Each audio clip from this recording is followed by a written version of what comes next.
Hey guys, and welcome to some more Star Citizen. A lot of hype and fantasizing for Star Citizen comes around the dream of running or owning a capital ship and participating in massive fleet battles. So I wanted to talk about these massive ships, what we can expect from them gameplay-wise, and is it worth getting one, what issues will you face with them, in some sort of overview video, which is this, what we're talking about now. So, what is a capital ship? Typically, capital ships of the Navy, currently, are the most important warships. They're traditionally much larger than other naval vessels. If the capital ships are beaten, the Navy is beaten. But if the rest of the Navy is beaten, the capital ships can kind of still operate. Other characteristics that define capital ships is that their main opponent is effectively each other. In Star Citizen, the term also gets used to describe large multi-crew ships that are civilian and industrial, as well as their military counterparts. We're going to concentrate mainly on the human capital ships for the purposes of this that are military based. And we will cover large civilian ships and alien ships over 100 meters in a separate video. So let's go over a list of some of the ships we're kind of talking about and what they do in the verse. There will be more ships that CIG will add as the process goes on as well, so just keep that in mind. The RSI Polaris corvette is the smallest of the capital ships and the most recent. It's both a naval patrol ship and a flagship for militia operations. The Polaris's versatility makes it an ideal vessel to accomplish a wide range of objectives, whether you're on a search and rescue operation, light strike mission, or general security patrol. RSI's latest cap ship is ready to help you bring safety and security to your system. It's basically a torpedo corvette with the ability to house a single fighter. It's relatively fast and agile too, and it's got kind of a crew rating of between 12 and 24 crew. It's the recommended kind of crew. The Aegis Dynamics Idris class frigate. So this comes in two flavours. The P, which is a faster basically frigate, and the M, which is the more military version with a railgun. Frigates, though smaller than a cruiser, are lacking the heavy armour as well as the cruiser, and that heavier weaponry, but they are still extremely useful in combat situations due to their manoeuvrability and highly configurable upgrade options. Even the least expensive models feature numerous upgrade slots and multiple hardpoints for turrets and missiles. Frigates are also frequently used for boarding actions. A single ship can support teams of Marines capable of taking the fight to the decks of larger warships and stations. So the Idris is going to be used for a much wider range of tasks. It's a larger ship, much larger than the Polaris. Expect crew of around 20 to 34 to make it useful and effective. Much more if you're supporting Marines and having a full crew though. It has the ability to also house 3 to 4 ships as well. It's much more multi-role, and we're going to see it quite a lot in Squadron 42 and probably the verse as well. Obviously not as common as the Polaris. The Polaris will be the most common capital ship. Javelin. So the Javelin destroyer is designed for use by the UAE military and will be featured quite heavily in Squadron 42. The Javelin's massive. It's a modular capital ship that can be used for a variety of purposes now. Basically, the one that players will be purchasing will be stripped of all its gear. But it's 5 decks of massive ship. This is the largest purchasable ship that players are able to purchase with real-world money, though the equipment inside the ship, as I said, was stripped out. Destroyers are typically used to deal out damage to other capital ships. Roughly, crew-wise, think 23 to 80. I say an upper limit of 80 there because there's 80 escape pods. At least that's what was originally planned. Expect big guns, torpedoes, that sort of stuff, as well as the ability to hold a larger ship than the Polaris and Idris can. Think Redeemer or Retaliator sized, a larger ship, a medium-sized ship. The Pegasus. So the Pegasus was originally called the Panther and was renamed. It's the Empire's premier small carrier, capable of carrying 30 strike force craft. So 30 fighters, that's pretty powerful. Expect these to not be too uncommon in the verse in military's hands, but relatively rare, pretty damn rare in the hands of players. You'll have to obtain them in the verse through some means. I don't know too much about this carrier, to be honest, other than 30 ships means 30 crew for them, at least, plus the crew that you're going to need for the Pegasus. So that's going to be quite a heavy crew complement. The Bengal class carrier is the UEE's tip of the spear. Now that was obviously a term used to also describe the Polaris in the past. The iconic Bengal is one of the most powerful warships available to the UEE Navy, and its imposing presence has held off raiders and the Vandal throughout the outer colonies, allowing humanity to spread unchallenged. Bengals carry multiple squadrons of fighters, bombers, and support craft. Their massive armaments and extremely heavy shielding make it nearly impossible for any individual craft to threaten them. Only a combined effort could ever hope to destroy or capture one. Expect hundreds of crews needed for these ships, because they're going to have loads of ships and support craft. Some of those ships are going to need multiple crewmen, and the ship in general, the Bengal, is going to require a lot of crew and security forces and stuff, because large ships are going to be vulnerable to boarding. We'll talk about ways that players can get their hands onto them, including boarding, in a moment, actually. The Retribution. So this isn't really something that players will get their hands on, not to start with, and not for a while, at least. So the Retribution is a super dreadnought. It's being built in, spoilers, Squadron 42 Episode 1, so don't expect to see it flying in the verse anytime soon.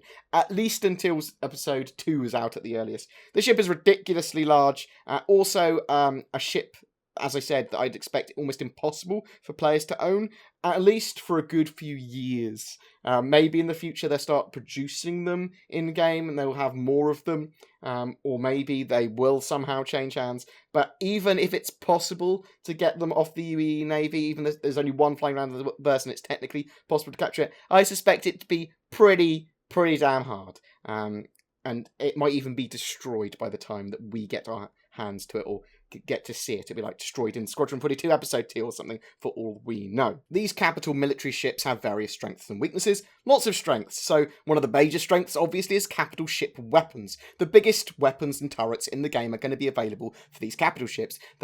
Some are going to be anti-capital ship weapons for fending off the other big ships, because they're basically their own worst enemies, but others are going to be for fending off fighters and bombers, for cracking installations. A lot will need to be manned by some form of crew, but communication will also be required to effectively combat enemies using these massive capital ships, and communicating between targets and what people are supposed to be running around doing, who's manning what. So capital ships have little to fear from the conventional weapons of dogfighters, but they do have something to fear from bombers and other capital ships. So capital-sized components, so massive shields and power generators, as well as thick hulls, although the Polaris is lightly armoured for a capital ship and only has 3 large shield generators rather than capital ones. But the idea is that capital class components, massive components, will allow for some extremely powerful options,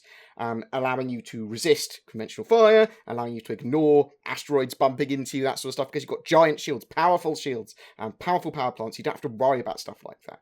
But you're still going to be vulnerable to attacks due to your lack of maneuverability. And these attacks are going to be things from torpedoes, for example. Torpedoes are big, slow missiles. That's what makes them different from missiles. They're larger and slower, typically, anyway. Now, they're kind of best against capital ships, because they can't avoid them. But there are obviously going to be ways of taking out torpedoes, shooting them, EMPs, controlled detonations, killing the bombers before they launch their salvos, that sort of stuff.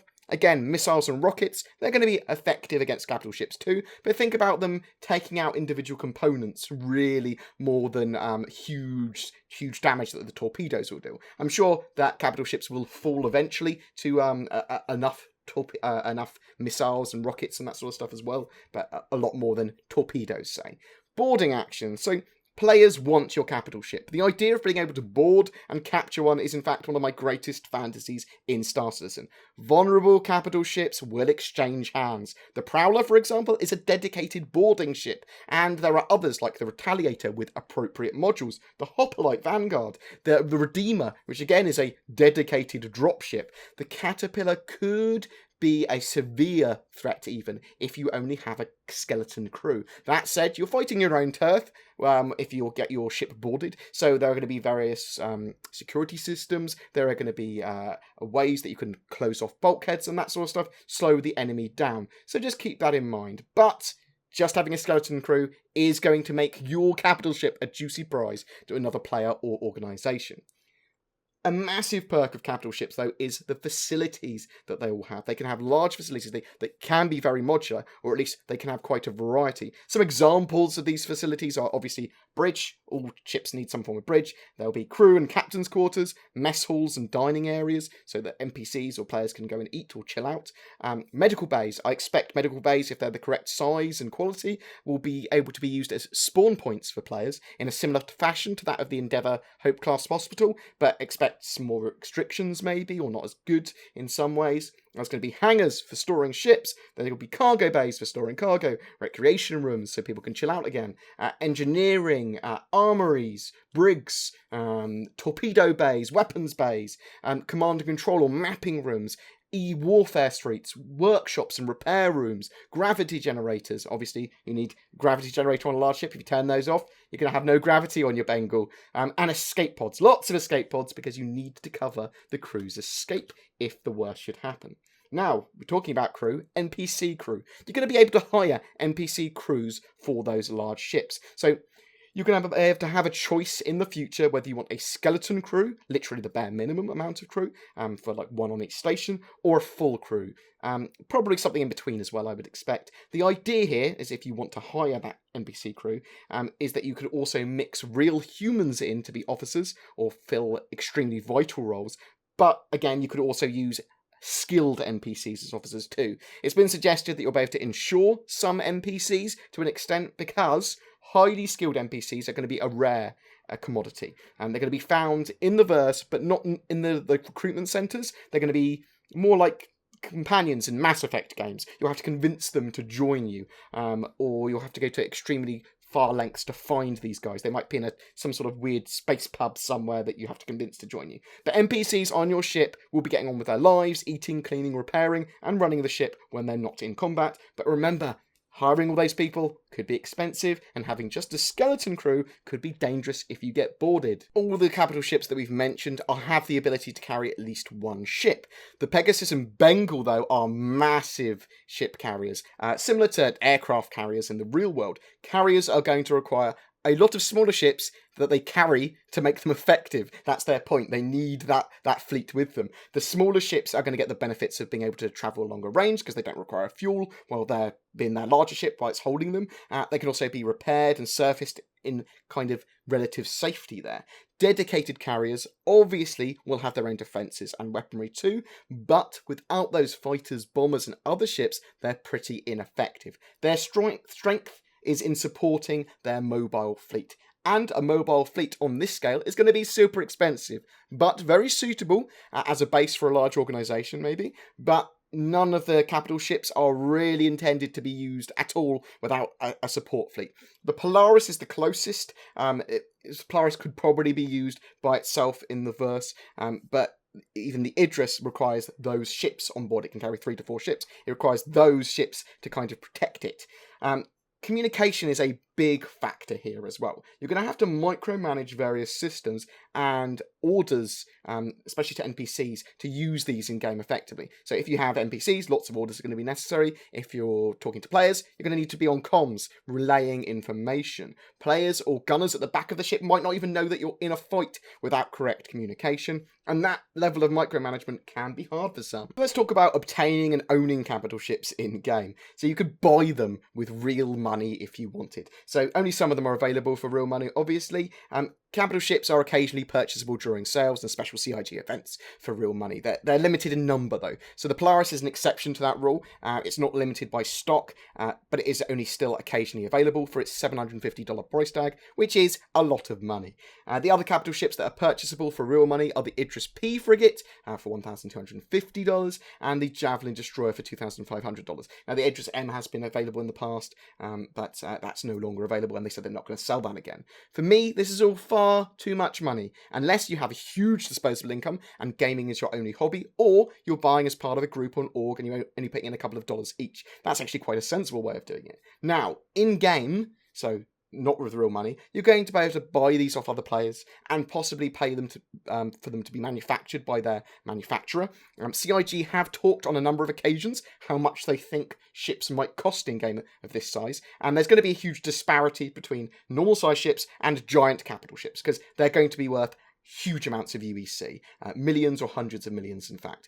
And if you're relating them to the value of purchasing them with real life money, effectively, it's a bargain to buy with real money. But it might be a bargain, but isn't necessarily sensible. It's much more worthwhile, in my opinion, purchasing these in-game as part of a large collective or group, because you're going to need people to run the ship with you. That's the idea anyway. So you're also going to be able to find them in the verse. You're going to be able to reclaim and find capital ships. So Ben Lesnick said, you don't have to be outside the law to get the stock Bengals, though. The idea is that we've seeded a couple of them out there in the universe, rendered them derelict by Vandal or another attack possibly. Players can go out there and find them and fix them up. It's basically conceit to get around the idea that the UE would never actually allow someone to have such a ship. So they are military ships. They're not intended for players, but they will exist in the verse for players to get. And also, I'm assuming pirates will be able to take them off the UEE if you're a organised enough player band. I would expect them to be quite fiercely fought over as well. All capital ships will be. Everyone wants your juicy capital ship if they can get their hands on it, because they're expensive and worthwhile. Again, that's another way of taking them, conquering them, boarding them. As I said earlier, you're going to be able to capture ships.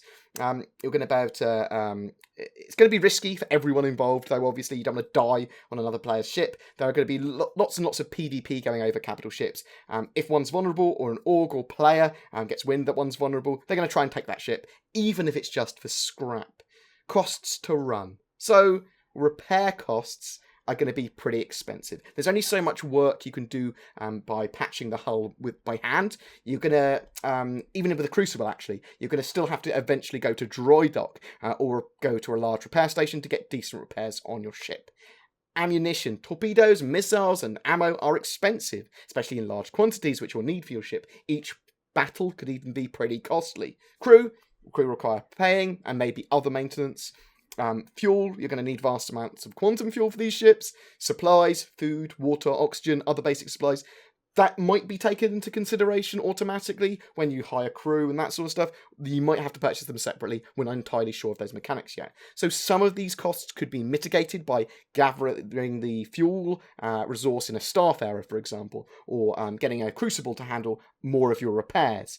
But this is more and more ships that you need to add to your support fleet. Again, you could have hull Ds and Es in a convoy with your capital ship, with laden with supplies for longer range and uptime for the fleet. But again, you have to have a fleet to support your capital ship now. That means more money, that means more upkeep. It's a never-ending cycle if you go down that route. So making money, this is what a lot of people want to do with their capital ships. But capital ships are going to take a lot of effort to make money with. They will allow you to complete much harder missions that require firepower and combat, like taking out large pirate bases or small Vandal fleets and that sort of stuff. But this puts your capital ship at risk, obviously. Taking a lot of damage could mean that you're losing more money than you make. There might also be an alternative which is more efficient than using a capital ship to take lots of these missions. High risk to make money is going to be essential for capital ships, but even finding those missions, finding places to use them, is going to be a job and role in itself. In real life, capital ships are employed for the defence of a country normally. They effectively assert an aura of deterrence and power. They don't really make money. In fact, they lose vast quantities of it in the real world. But their ability to protect, their ability to increase the prestige of a country, that is why they're valuable. So missions, I suspect that we'll have UEE and specialist capital ship missions that you'll get access to if you own a capital ship. This could be attacking outposts and stations, Vandal and pirate fleets. Some of these missions, again, as I said, are likely to have great risk reward, but they might not be incredibly common. You might have to look around for these missions, and they might take hours. They might be once every week, that sort of stuff. Industry. So protecting industry and protecting assets is a very good way of using these capital ships. If you find a lucrative asteroid field for mining, for example, you bring in a capital ship to protect your Orions and Prospectors while they mine in that area. And this could be a huge mine. This could be a mine that you mine for a couple of weeks or something. So capital ships for use in dangerous areas, locking them down, is a very important role, deterring players and pirates, basically, from attacking your other assets. They do have low utility, so you could do cargo runs as a capital ship, because you have quite a large cargo bay, but that's not a good use of the ship, especially when it's going to be quite expensive. There's little flexibility with a lot of these capital ships. They are geared for combat and deterrence.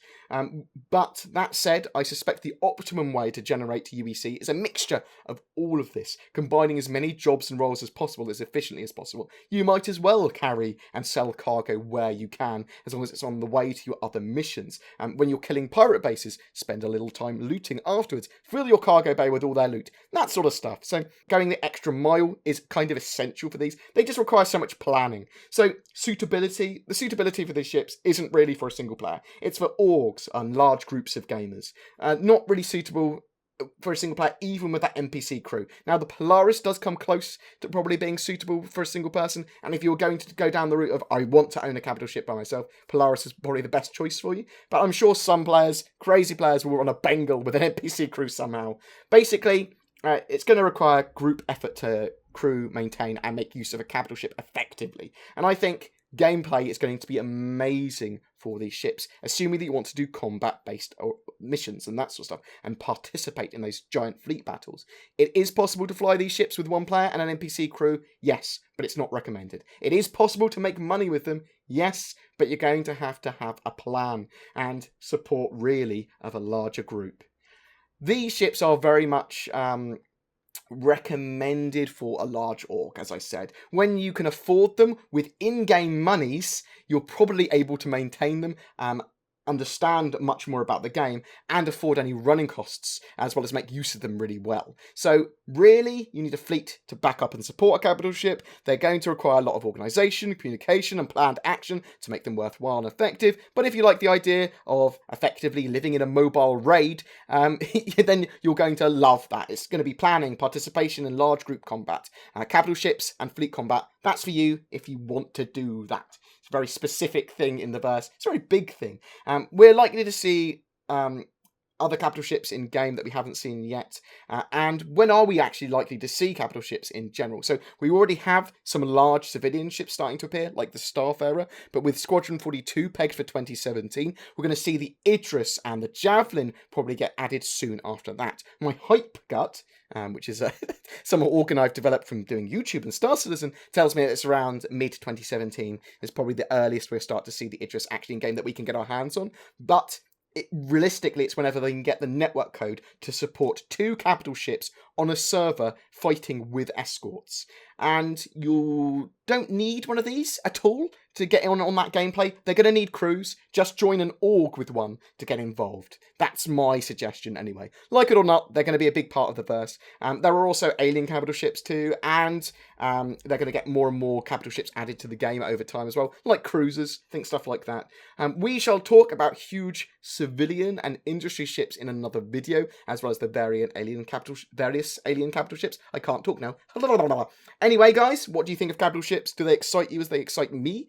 Do you own one, or are you going to get your org to own one? Are you planning to buy one? Are they too much hassle for you? What do you think? Remember, commenting on any of my Star Citizen videos throughout the month gives you a chance to win a ship. A massive thank you to my Patreons and my Game Wisp supporters. You guys are literally awesome sauce. Thank you so much. Please don't forget to like and subscribe, as it really does help me, and I will see you in the verse.